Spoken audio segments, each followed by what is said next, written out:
Hello, everyone, and welcome.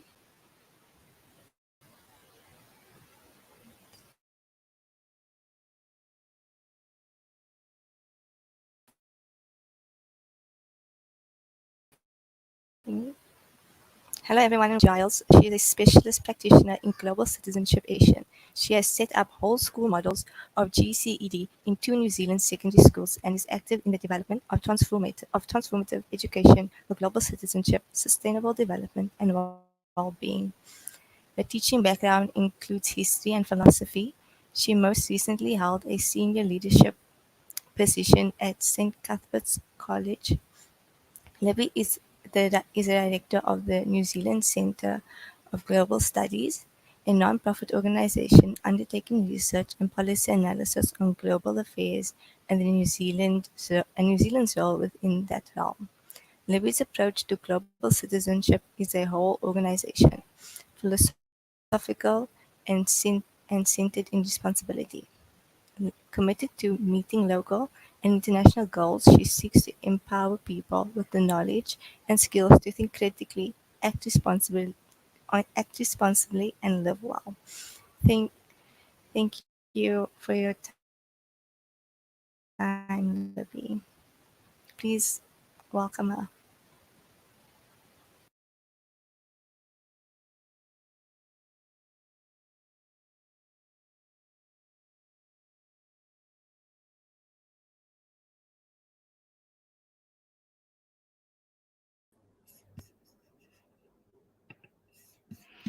Tēnā koutou e te whānau, nau mai haere mai. No Aotearoa ahau, hei uri ahau no airene no wera no Aotearoa hoki. Hei kai hautu ahau mo arohaina te ao. Ko Libby Giles tōku ingoa. Nō reira, tēnā koutou, tēnā koutou, tēnā tātou katoa. Hello everyone and welcome. I'm a New Zealander with predominantly Irish ancestry. The leadership I step up to is grounded in a love of the world. My name is Libby Giles. Greetings to all of you, to all of us. I'm Director of Education for the Centres of Asia Pacific Excellence located in New Zealand. My mihi, my thanks goes to our hosts, the Global Citizenship Foundation, to all of the speakers, participants, everyone involved in the movement to transform education for the love of the world and everything in it. The journey will not stop here. I am a citizen of the world, said Socrates. Oh no, you're not, say the diehards of nation-state sovereignty. Legally, they're right. There is no world government to bestow rights on citizens. But citizenship is partly defined by behavioural characteristics. So it is responsibility that gives legitimacy to the notion of global citizenship. The concept is not new. Blueprints are found in the knowledge systems of Indigenous peoples and the foundations of Eastern and Western thought. It is no news to anyone here that we live in a rapidly changing, complex world and face enormous challenges and existential threats. But let's not be all doom and gloom. Our views are skewed by the media, full of bad stories. There are far more good people in the world than bad, and more good things that happen than good. We have huge opportunities, but we have to get better at the complex. In order to do that, we're going to need to know how to think critically, understand who we are, how we're connected to each other and the environment, and how to engage both actively and responsibly. Tuakiritanga, identity, hononga, connections, and kaitiakitanga, responsibility. These are the big ideas that underpin our framework for global citizenship education. Let us remember the power of simplicity and the fundamental values that ground and connect us. We momentarily did just that in the early days of the COVID-19 pandemic. We had time to notice our surroundings and appreciate what we have. We saw nature regenerating and we spent time with our loved ones. In desperate attempts to return to normal, we hear calls for education to get back to the basics of literacy and numeracy for student achievement and cut back on the nice-to-haves like arts, humanities, languages, sustainability, etc. Why is this? We are horrified at the thought of students leaving school illiterate and innumerate. Should we not be equally concerned about the inability to think critically and act responsibly? We are naive if we think we can just educate our way out of trouble. When the most educated people in the world and the most educated countries in the world are causing the most damage, then education must be part of the problem. We suffer a stubborn adherence to linear and siloed approaches over connectivity and creativity in education. So maybe we need to educate differently. We're all together here in this conference because we're part of a movement to change the way we think and learn. Global citizenship isn't about over there and far away places. Socrates didn't go anywhere, but he knew who he was, how he was connected, and how he should live. He devised a method for teaching and learning and remains an enduring symbol of critical thinking and ethics, key components of global citizenship education. We are transitioning from an international to a global world. International is about relationships between countries, us and them. Global is collective, we. Like it or not, we are increasingly and undeniably connected. At the conclusion of the Paris Agreement on Climate Change in 2015, President Francois Hollande said, "What brings us together is the planet itself." While the deliverability of the Paris Agreement remains to be seen, what it certainly did represent was a shift in thinking. You can't look after the state interests without regard to the planetary interest. It is important to note that global citizenship is not about homogenization or the watering down of cultural and national identity, and the nation state is not dead. Global citizenship is not an extension of globalization. Globalization, the process by which the entire world becomes a single market, homogenizes and threatens diversity, distancing personal and societal responsibility from local activity. Global citizenship does assume a commonality, universalism. That is a position that a universal ethic applies to all of us, regardless of our race, gender, religion, sexual orientation, nationality, or any other distinguishing feature. But that does not mean that global citizens are expected to become the same. The fact that there are disagreements around the world should not make us think that we can't live together peacefully and cooperatively. This is what Kwame Anthony Appiah refers to as universalism plus difference. Global citizenship education is a key tool in the response to contemporary challenges. It is also quite a mouth to say and is often commonly referred to as GCED or GCED. Nobody owns global citizenship education. It's about collaboration and partnerships, an aggregation of knowledge, wisdom, and action. GCED has deep roots dating back to the establishment of UNESCO and is found in varying stages of development around the world. GCED is not a fly-by-night fad or a nice-to-have. It's a requirement. In New Zealand, GCED aligns with and supports the current curriculum and its refreshed version, Te Mātaiaho. The refreshed curriculum contains 3 broad elements: understand, know, do. Understand.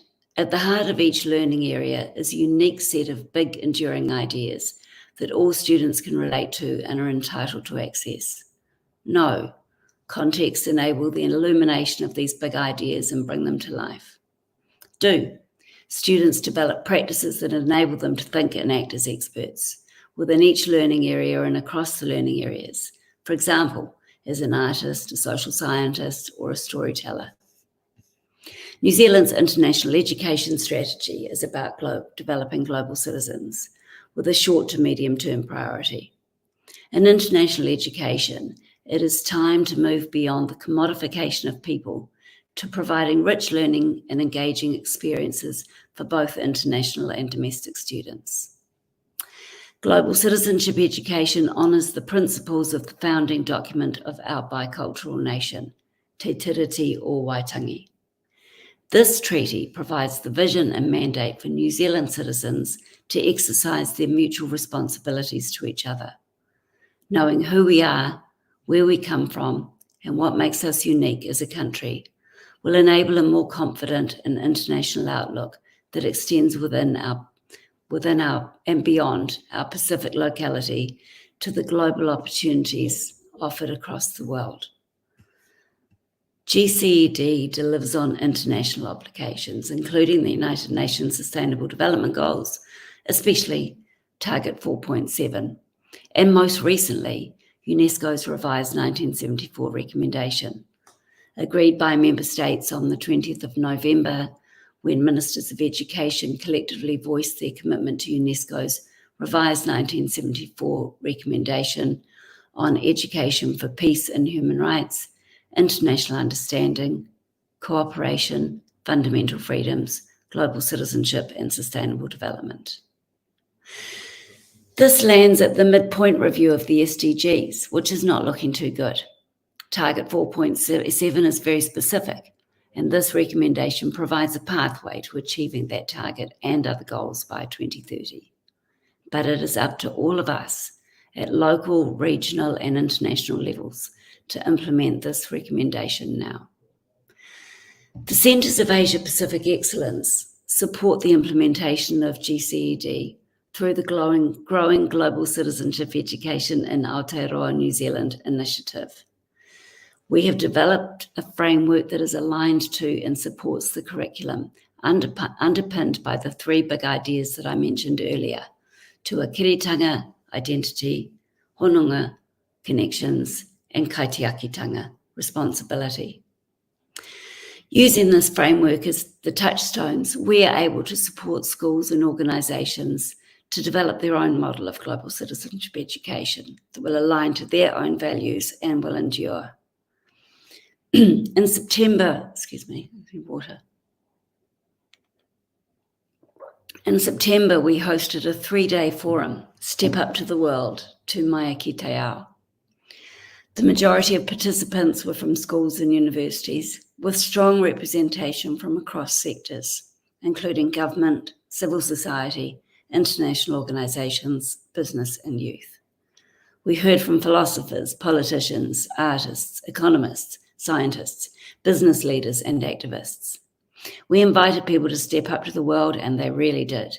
The forum was a testament to the groundswell of interest in GCED and the demand for transformative education. At its core, this kind of education emphasises the fundamental values of empathy, compassion, respect, and responsibility. By embracing it, we are equipped to analyse global issues and actively contribute to positive change.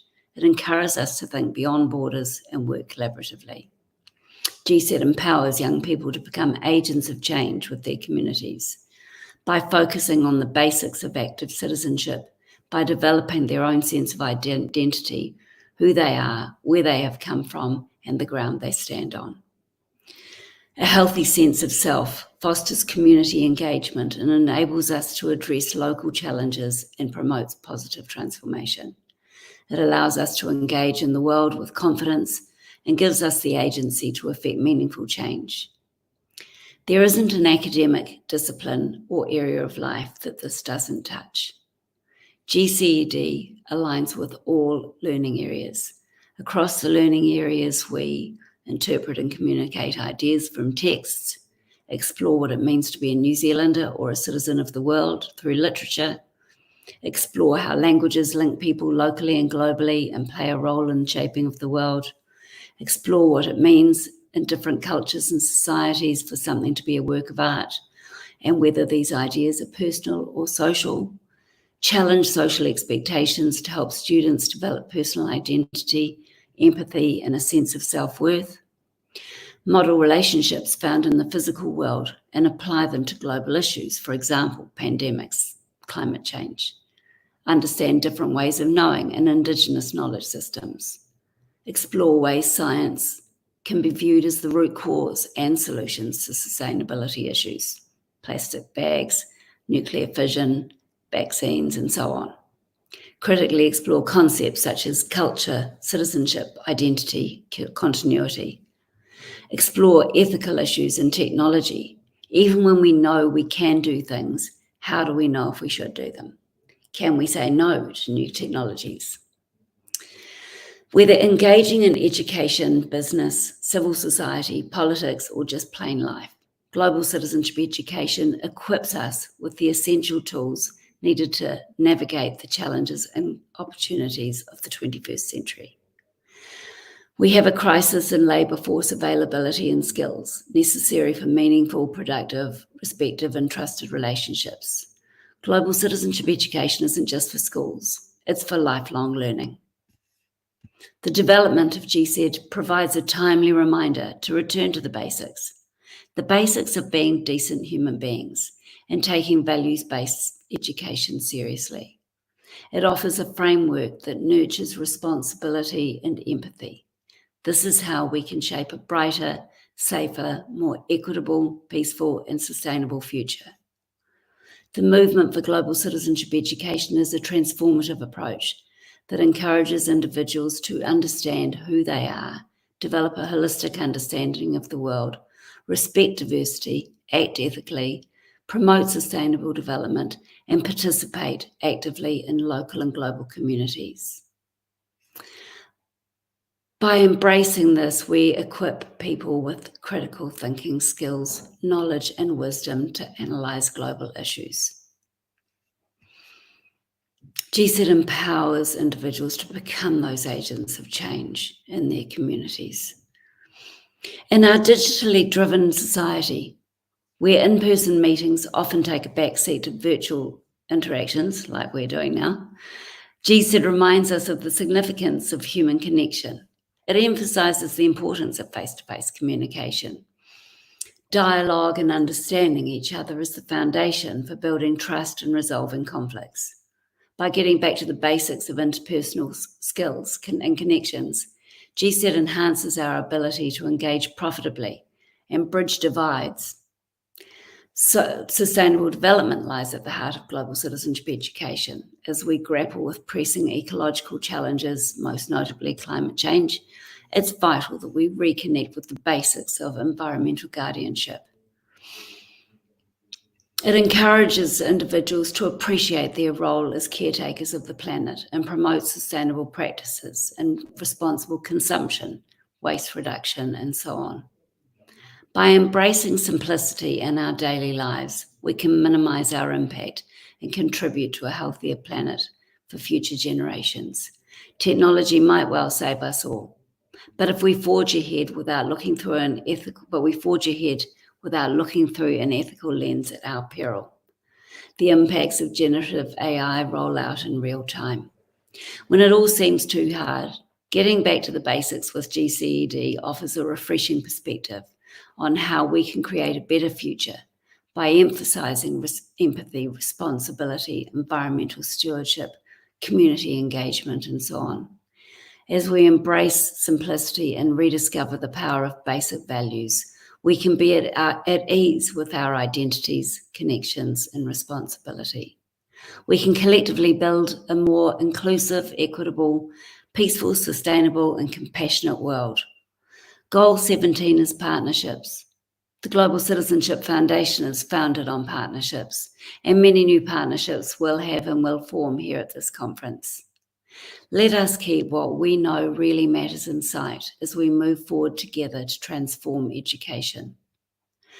In closing, I invoke a Māori proverb, he waka eke noa. We are all in this canoe together. As we navigate the waters of change through global citizenship education, let us steer with the paddles of our values. Let the currents of our diverse cultures guide us, and let the stars of our shared humanity lead the way. Ngā mihi nui ki a koutou. Thank you all very much. I think we probably have some time for questions.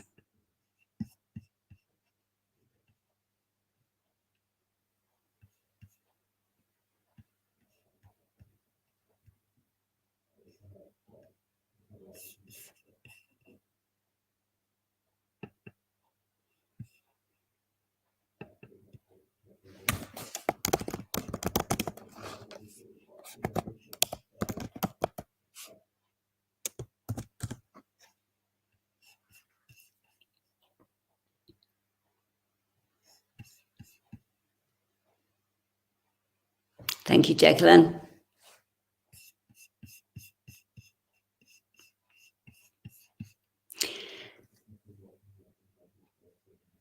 Please do ask me questions if you have any. And the other thing too is, and I'll pop in the chat, I'll put my email address, and if you would like to follow up, or you can contact me on LinkedIn. And the other thing too is that I will make available, I know that was an awful lot of words to listen to, but I will make available a one sheet kind of key points that can be distributed.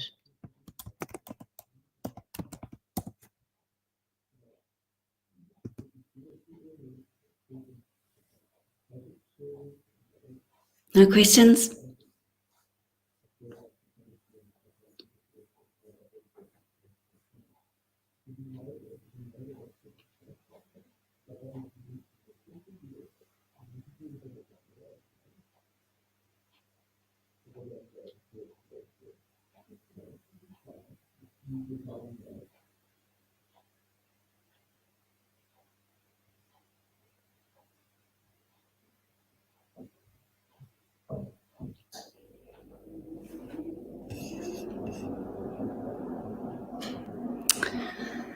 Is there a difference between Eastern and Western view of global citizenship education? Well, I would say almost certainly yes.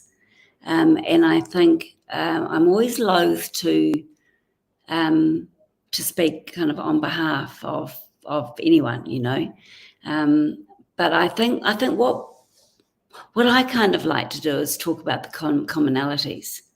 And I think that that if you look back to the early philosophers, to the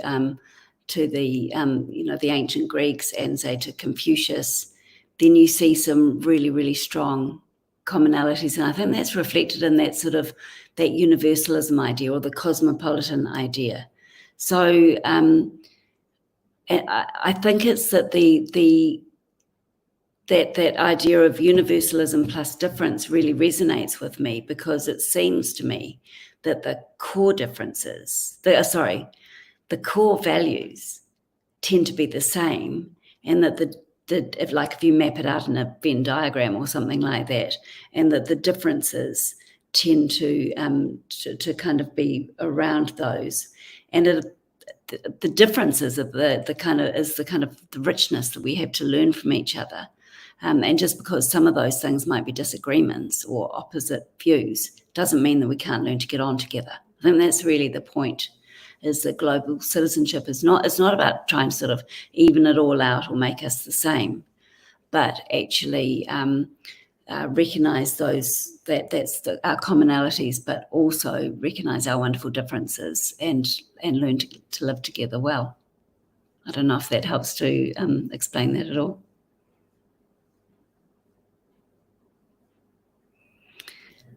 Yeah, now just a really nice simple book is by Kwame Anthony Appiah called Cosmopolitanism. I'll put it in the chat.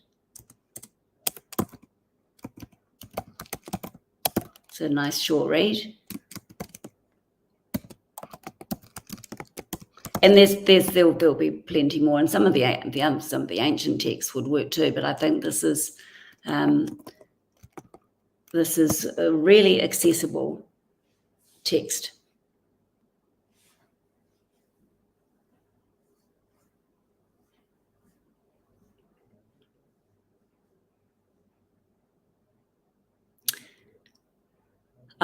Really, really nice question, actually. Yeah, UNESCO does talk about those three domains of learning: the cognitive, socio-emotional, and behavioural.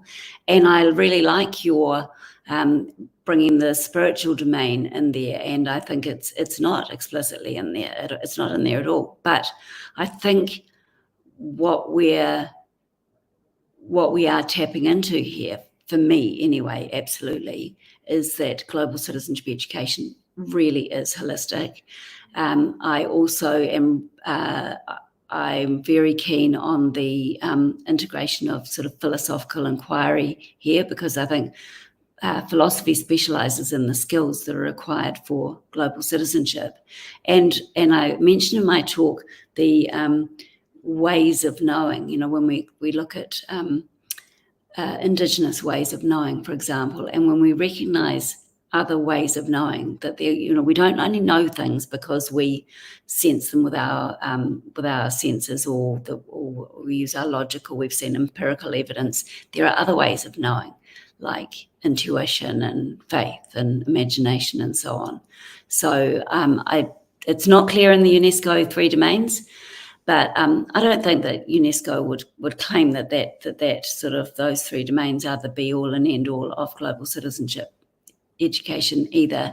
And I think we are all collaboratively amassing a kind of knowledge and wisdom around this. I hope that answers that one a little bit, but it's important for me, that's for sure. Yeah, I like this question, because I have done, one of the hardest things is actually, there's a lot of talk about this at an academic level all around the place. The hardest thing is, how do you get this going? It's a real challenge, and there's a lot of resistance. So I've had a couple of bits of really good advice on my journey in this, and I've got a bit of advice as well. So one thing I found, I did a bit of a trip around the world in 2016, visiting various places that were on this journey. And a principal at a school in Beijing said to me, you need to value what's already going on, start small and communicate well.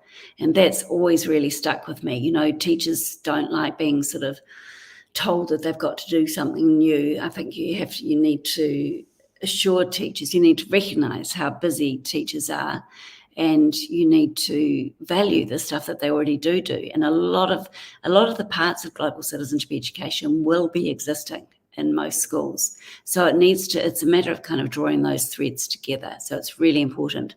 When you do get a wonderful opportunity to perhaps be on the beginning to set it up in a school, my advice to school principals and leaders is that you really need to make sure somebody's in charge of it and is recognised for that with some time allowance, or hopefully a little bit of remuneration. But what it's got to have is a name, a home, and someone to look after it, because it's got to exist in the school. It doesn't have to be called global citizenship education. Each school might create their own model. There are certain sort of core principles, but they can really create their own. But in order for it to be sustainable, it's got to exist, because otherwise, like many, many initiatives, you have a keen teacher will set something up and work really, really hard for a few years, and then they leave and it disappears. So sustainability is really important there. But great question, and I'm very happy to give advice to anybody who's starting on this.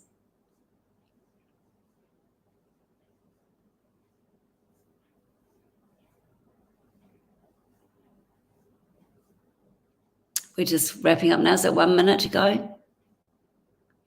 Is that right?